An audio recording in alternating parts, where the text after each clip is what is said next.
bumibitaw, na patuloy na nasasaktan, na kahit ako lang ang kumakapit, na kahit ako na lang ang lumalaban. Ngunit yung taong pinaglalaban ko, sumuko na. Ngunit bakit? Hindi pa ba pwedeng ikaw ang dahilan ng pagsuko mo? Bakit ako?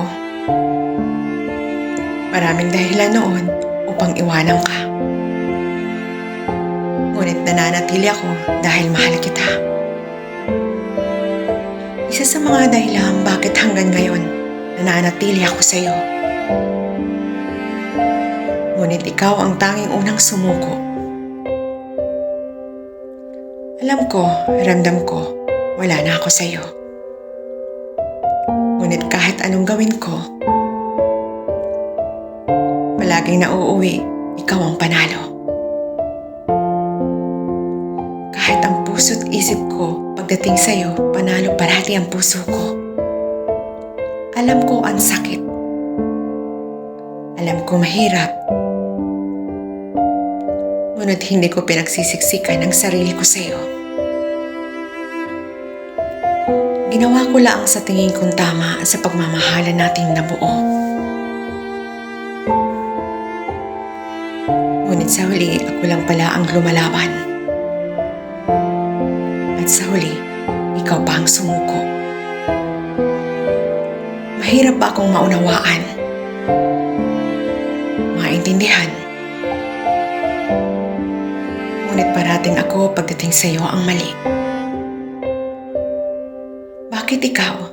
Kailan ba kita sinisi sa lahat? Inunawa kita dahil mahal kita. Nangako akong gagawin ko ang lahat. Ngunit may hangganan pala ang lahat.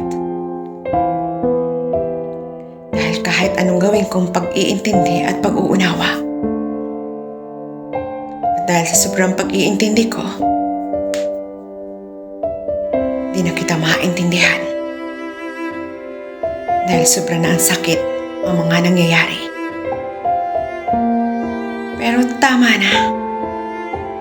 Ayoko na.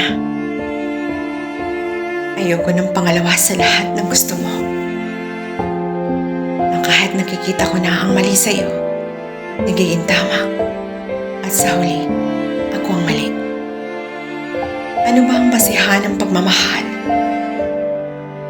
Ano nga ba sukatan ng pag-ibig?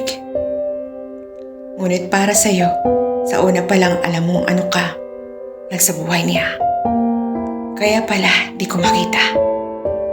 Binigyan mo ako ng lugar. Ngunit hindi ko alam ano ako sa puso at buhay mo. Dahil kahit pareho tayo ng mahal, ako lang ang nasasaktan. Ako lang nahihirapan.